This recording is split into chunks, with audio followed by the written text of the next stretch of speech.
vous êtes armés et dangereux.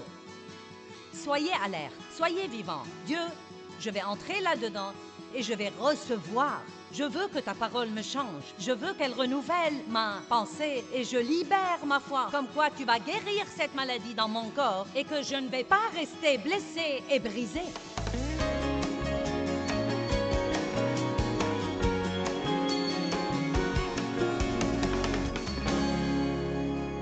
Nous sommes dans une guerre, mais nous ne devrions jamais être si insensés pour penser que Dieu ne nous a pas laissés équipés.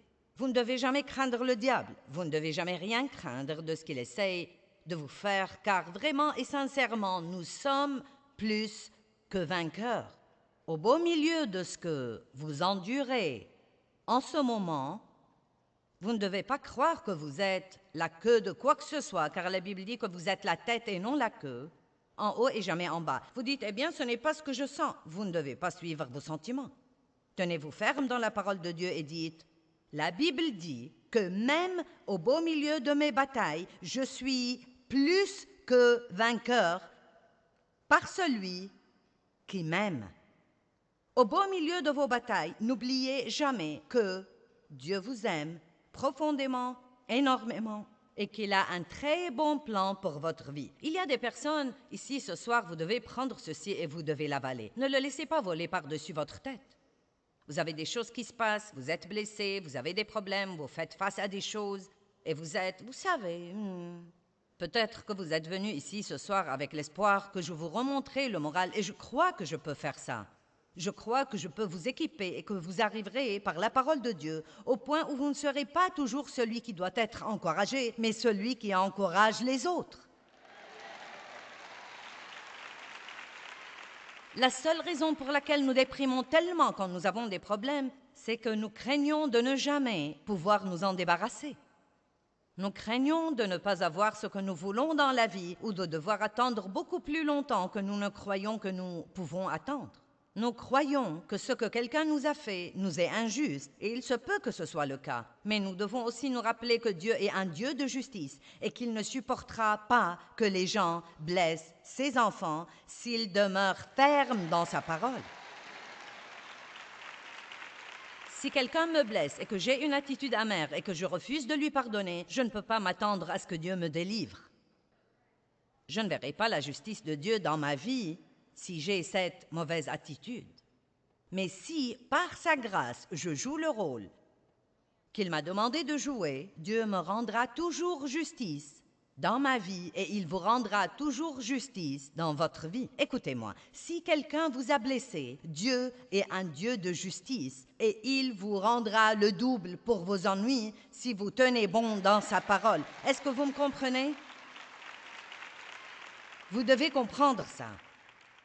Vous êtes plus que vainqueur. Peut-être que vous pensez en ce moment que vous êtes en bas, mais la Bible dit qu'au beau milieu de toutes ces choses, non pas quand elles sont finies, mais au beau milieu de toutes ces choses, et c'est le meilleur moment pour ouvrir votre bouche et dire « Je suis plus que vainqueur par Christ qui m'aime ».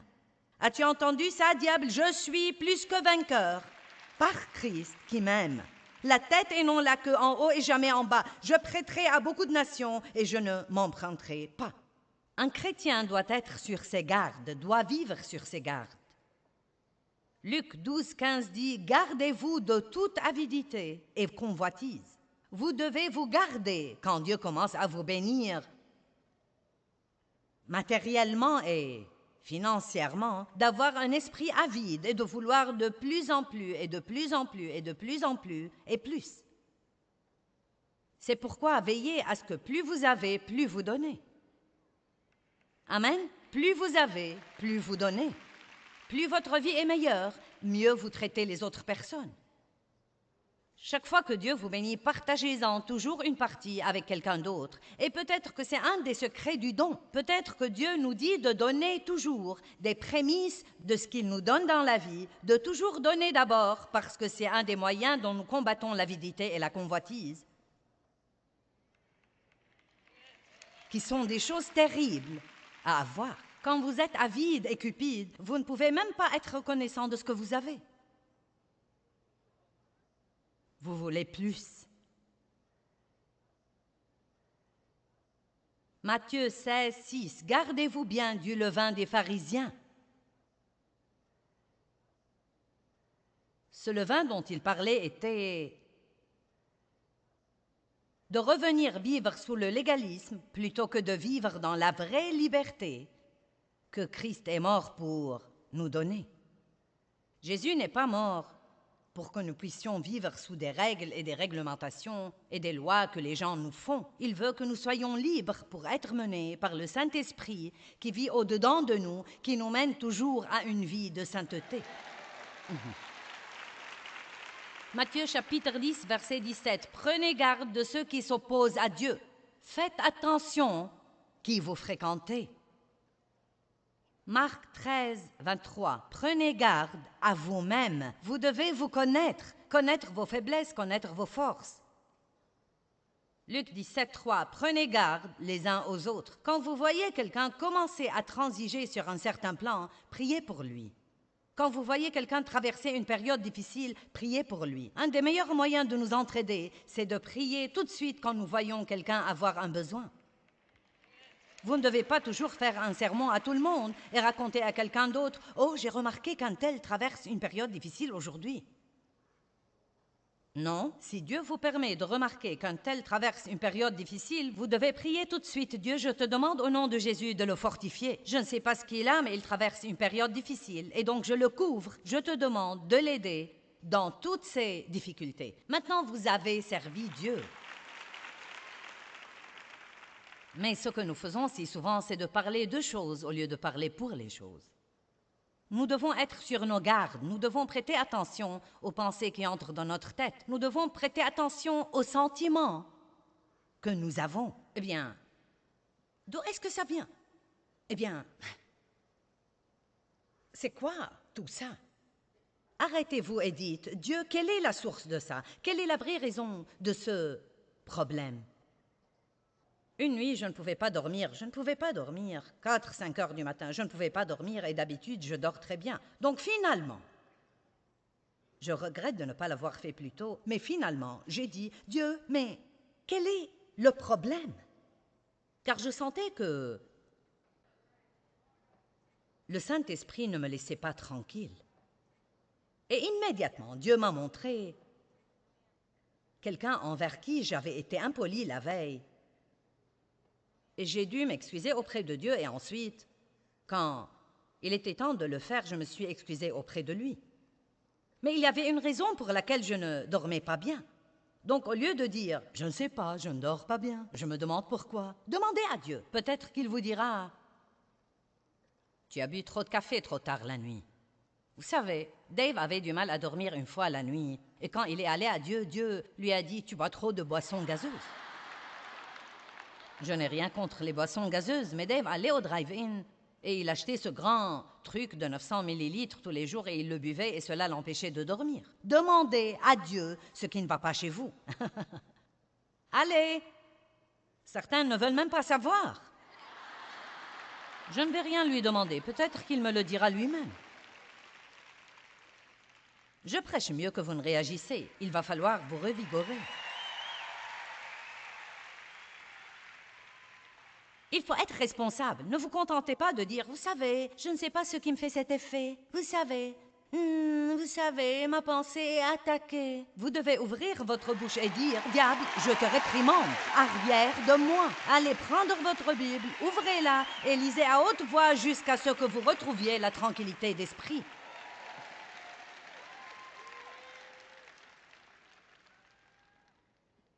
Parce que ça marchera si vous faites ça. J'étais blessée une fois et j'étais vraiment fâchée contre Dave. Et quand vous êtes fâché contre quelqu'un, vous n'entrez pas dans la pièce où il est. Quand il entre dans la pièce où vous êtes, tout s'embrouille et vous êtes comme... Vous ne lui parlez pas, vous ne dites rien. Vous n'êtes pas prêt de faire pour lui ce que vous faisiez normalement. D'habitude, si vous alliez apporter quelque chose à boire, vous lui apportiez quelque chose, mais pas maintenant. Non, je ne vais rien faire pour toi. Vous voyez, j'ai appris après une bonne trentaine d'années dans la parole que ça ne marche pas dans l'économie du royaume. Tout ce que je faisais, c'était d'ouvrir une porte au diable. La Bible dit que le soleil ne se couche pas sur votre colère. Ne donnez pas une opportunité au diable. Ne lui donnez pas accès. Mais je me sens si fâchée et je me sens si blessée. Nous commençons à jouer le jeu du blâme. Vous ne devez jamais vous inquiéter de ce que quelqu'un d'autre fait ou ne fait pas. Nous ne sommes responsables que de notre rôle. Vous ne m'avez pas entendu.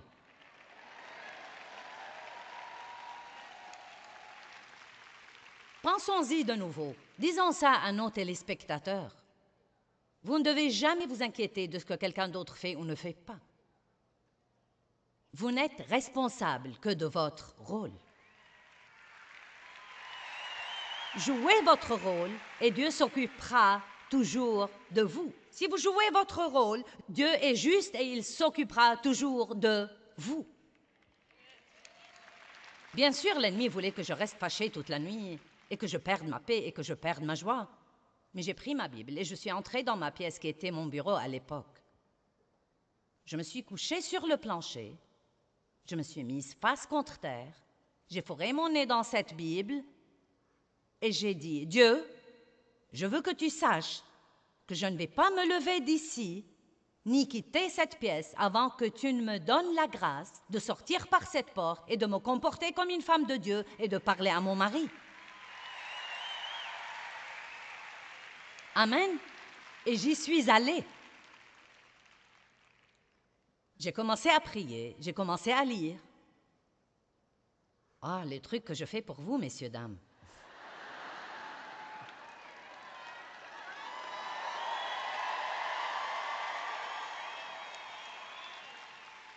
Vous ne devez pas dire « Je regrette de me sentir comme ça, mais...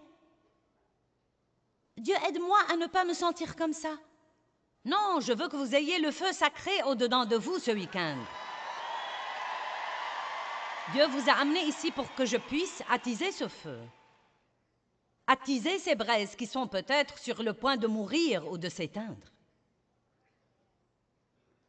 Eh bien, c'est si dur. Arrêtez de dire ça, s'il vous plaît.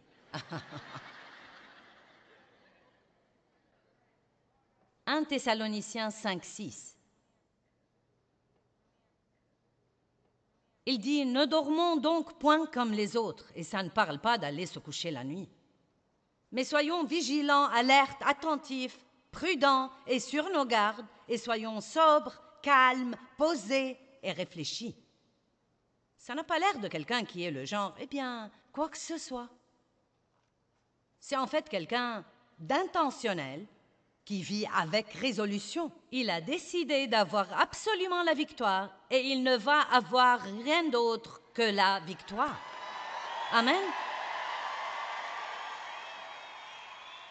L'apôtre Paul a dit « Mon but déterminé, c'est de le connaître. Si seulement je connaissais Dieu comme tu le connais. » Non, vous devez être déterminé. Assez déterminé pour aller vous coucher la nuit, pour vous lever le matin, aller passer ce temps avec Dieu et le connaître plus. Est-ce que quelqu'un sent une douce chaleur l'envahir au moins?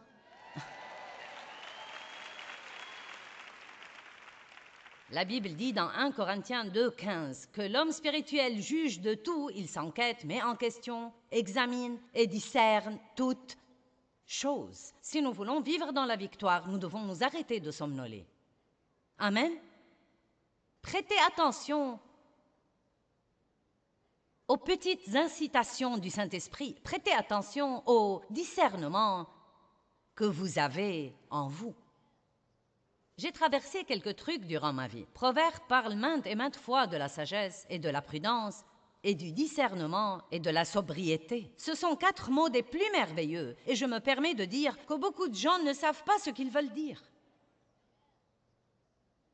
C'est la capacité de choisir entre le vrai et le faux. Le discernement est quelque chose que vous pouvez avoir au tréfonds de vous et qui va vous protéger si vous l'écoutez. Un matin, la semaine dernière, j'étais debout dans mon bureau et je portais une longue chemise de nuit. Je n'étais pas encore habillée pour la journée, donc voilà, vous savez, une image pour vous, Joyce en chemise de nuit.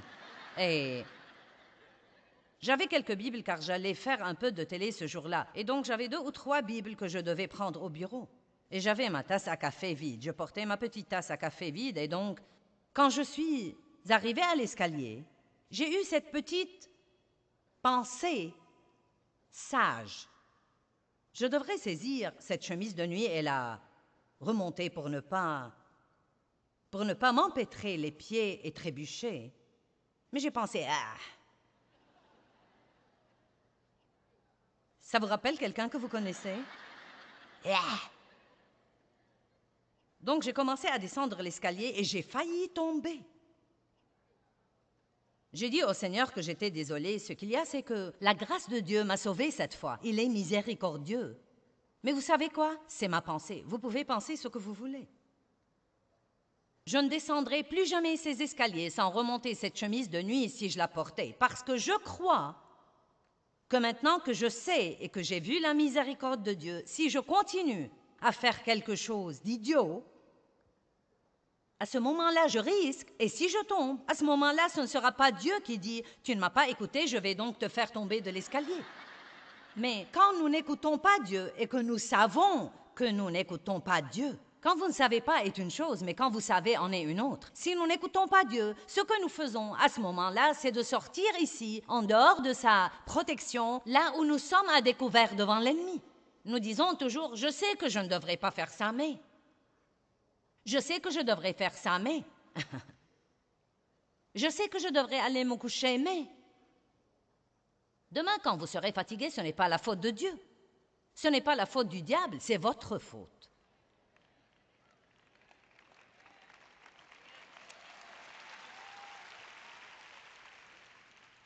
Et vous savez, je n'essaye pas d'être la maman de tout le monde. Je ne sais pas, peut-être que je le fais, mais... J'essaye de vous aider. J'essaye de vous montrer que certaines de ces petites choses simples et pratiques que vous savez, que vous devriez ou ne devriez pas faire, peuvent vraiment faire une grande différence dans votre vie. Une différence majeure dans votre vie. La guerre spirituelle ne doit pas être difficile. Vaincre le diable ne doit pas être difficile. Dieu nous a donné des armes. Il nous a donné des armes offensives, des armes avec lesquelles nous pouvons poursuivre l'ennemi. Nous ne devons pas attendre qu'il vienne contre nous pour nous défendre. Nous pouvons l'attaquer nous-mêmes. Et il y a 3 choses simples, fondamentales, que chaque croyant devrait apprendre avant d'apprendre quoi que ce soit d'autre à part Dieu même.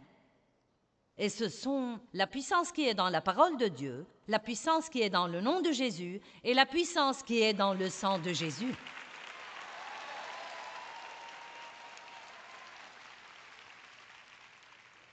Ces 3 armes sont offensives. Nous pouvons les utiliser pour poursuivre le diable agressivement. Arrière de moi, Satan. Au nom de Jésus, arrière de moi.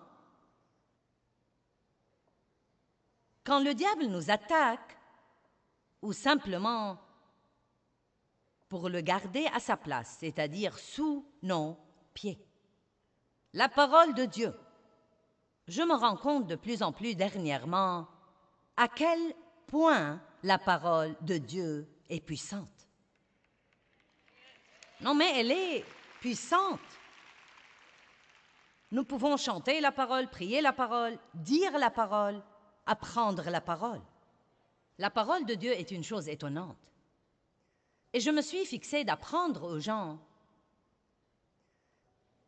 Et je vais essayer de faire ça dans chacune de mes conférences, certainement, et j'espère le faire dans toutes les sessions. Comme quoi, quand quelqu'un vous prêche la parole de Dieu, comme je fais ce week-end, il y a une onction sur cette parole. Jésus est la parole. Amen. Et donc, quand quelqu'un partage la parole de Dieu avec vous, il ne partage pas des paroles ordinaires. Quand vous écoutez la parole de Dieu, quand vous allumez votre télé et que vous recevez la parole, ce n'est pas des paroles ordinaires. Ces paroles sont remplies de puissance. Elles sont remplies de puissance. Nous prenons des vitamines parce que nous croyons qu'elles ont quelque chose en elles qui va nous aider. Eh bien, vous devez prendre la parole de Dieu. Ne vous asseyez pas comme « Eh bien, je suis venu pour écouter ce que Joyce a à dire ce week-end. » Vous allez à l'église, je me demande ce que le pasteur a à dire ce week-end. Vous ouvrez au premier verset, vous l'avez souligné, donc vous pouvez le repérer. Ah, je connais celui-là. Non, mais nous devons être attentifs.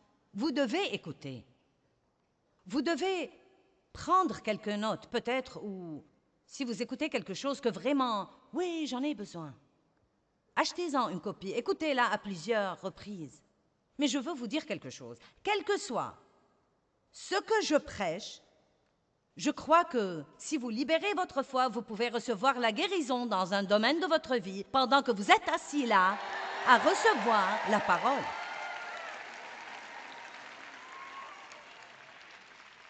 Quand vous êtes assis sous la louange jointe et l'adoration qui est remplie de la parole, vous pouvez recevoir la guérison. Vous pouvez recevoir la guérison physique, vous pouvez être guéri de la maladie. Psaume 107, 20, il envoie sa parole vivante et les guérit. Elle est guérie. Votre cœur brisé peut être guéri pendant la louange et l'adoration. Votre âme blessée peut être guérie pendant que je prêche la parole. Votre pensée peut être guérie. Vos émotions peuvent être guéries. Mais ça ne va pas arriver si vous vous asseyez là passivement. Vous dites, eh bien, que suis-je censé faire? Libérez votre foi. Soyez alerte, soyez vivant. Dieu, je vais entrer là-dedans et je vais recevoir. Je veux que ta parole me change. Je veux qu'elle renouvelle ma pensée et je libère ma foi en ce moment, comme quoi tu vas guérir cette maladie dans mon corps et que je ne vais pas rester blessé et brisé.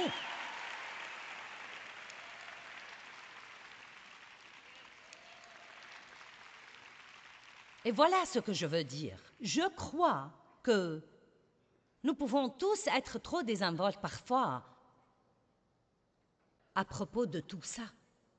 Nous entrons d'un pas nonchalant, à mi-chemin de l'adoration. Nous dérangeons 50 personnes pour nous asseoir à notre place. Nous devons avoir une attitude respectueuse à l'égard de la parole de Dieu. Et si nous apprécions la parole plus, nous verrons la parole travailler dans nos vies d'une façon plus grande. Amen. Chaque fois que le diable disait quelque chose à Jésus, Jésus lui répondait, « Il est écrit » et lui citait un verset. Apprenez à parler à haute voix au diable. Dieu a exalté sa parole et son nom au-dessus de tout, et il a exalté sa parole même au-dessus de son nom. Psaume 138, verset 2.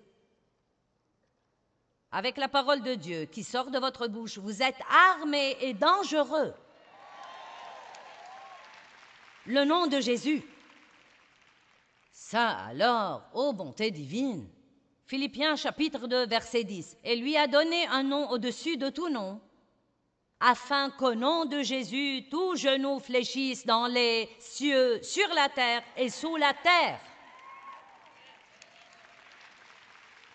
Amen.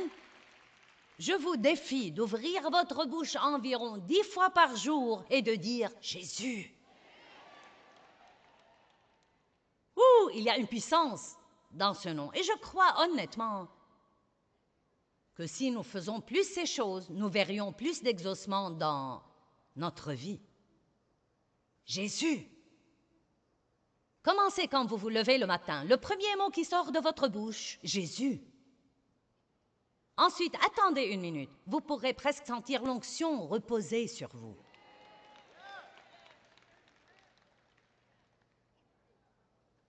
Vous savez, nous apprenons de la parole de Dieu que ce nom qui lui a été donné et qui nous a été donné maintenant, ce même nom, nous avons une procuration pour l'utiliser. Vous pouvez utiliser ce nom.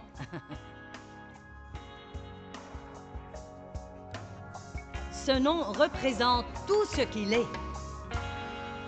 Eh bien, j'espère et je prie que vous soyez déterminés à vivre avec un but, savoir qui vous êtes et à qui vous appartenez. Je vous encourage à être sur vos gardes parce que nous sommes en guerre. Toutefois, nous avons tout ce dont nous avons besoin. Nous avons tout l'équipement spirituel dont nous avons besoin pour gagner cette guerre.